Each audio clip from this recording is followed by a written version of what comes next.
Why Roku beats every other streaming device. I don't know if you knew that. I don't know if you knew that it beats every other streaming device. Well, of course, this is Tom Pritchard's opinion. Okay. But I think he makes some good points and something that I just didn't really think about much. I have so many different streaming devices. You have Roku?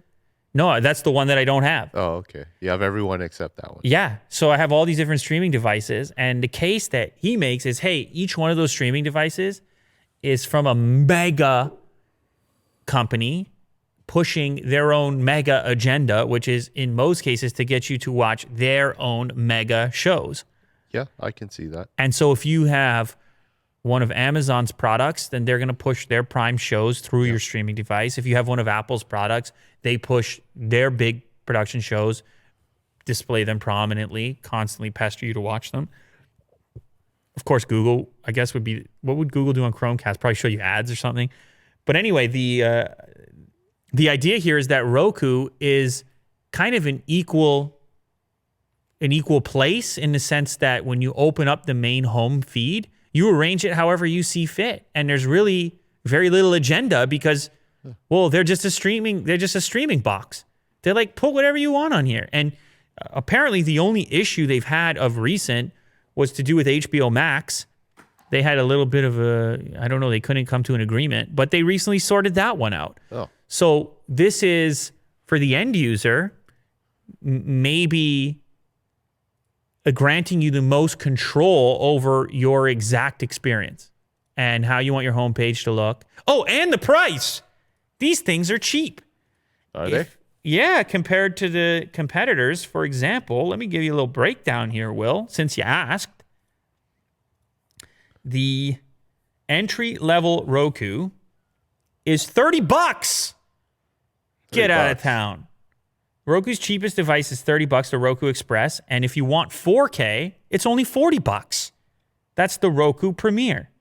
The most expensive device is $100, but I feel like you just showed a discount on it, the Roku Ultra. By comparison, if you want 4K support on an Apple TV product, that's $180. Oh. So I just had to put that all in there. Oh, and then the other thing that he mentions that absolutely struck a chord with me, Okay. the remote. The Apple TV remote is just one of the most frustrating pieces of tech that Apple has ever made. It's got a touch-based interface. It is so thin that you lose it once a day. Once a day you lose it, the Apple TV remote. There's nothing tactile about it. It's not comfortable to hold in your hand. You have all kinds of missed presses and inputs. They were trying to, I guess...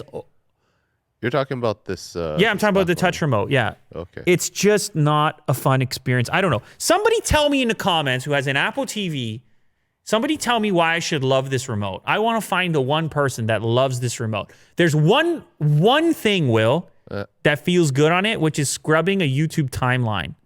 You can kind of do it almost like a touch interface. But for everything else that goes wrong, all the unintentional presses, the losing it all the time, it's not worth it. And there are times where I just wish I just had all the buttons and I could nav the thing just with a D-pad, which is obviously, I look at the Roku remote and I'm like, oh, of course, that's exactly what it is, starting at $30 for the entire thing. Is it battery operated? This it's Lightning. It's Lightning. That's another thing. Okay. Go hunt for a Lightning to charge it. Rude. I guess maybe they include one. They probably include one in the box. At least that's one step. Like, you don't have to add batteries. You can No, actually but charge on it a with the remote, cable. batteries last forever, even if it did have batteries. It's annoying, though. If you can just charge it, it'll Go be a get lot an Apple easier. TV. Well, Okay. use this remote and call me later. Okay. You just be like, Well, it seems like I'm going to get a What? Roku. oh yeah, no, you're just gonna get a Roku, so avoid give it this a anyway. shot. Save your money, and I guess you get the Premier one for the 4K. I don't know what the Ultra gives you extra over the Premier. They probably have a comparison here on the site that you can bring up. I'm curious why it would be that much more money. I think they also doing sound bars now as well, but it's all about value. Their whole pitch is value. Oh, 4K HDR. If you want to get to HDR with Dolby Roku Vision. TVs. Oh, they're They doing have their own, everything. Jeez. they're doing TVs now. Holy moly. Roku's, maybe they're bigger than we thought here, Will. Maybe they're becoming the big... No, they're definitely not on the scale of the other ones. So anyway, yeah, there's something nice about having your streaming box autonomous from the big services. So you just decide what you want to install on it and which one you want to use. And you don't feel inadequate constantly being reminded that you don't have the service that they're trying to pitch you. Seems like we're doing an ad here. We're doing a Roku ad, although they didn't pay us anything. Yeah. Anyway, maybe this entire article is a Roku ad, but you can't deny the fact that it's just way more affordable than the other products. Yeah, that name Roku always seems to be popping up here and there. Really? Like they've survived. They've hung in throughout there. Time. That's true. Yeah. It's a good point you make.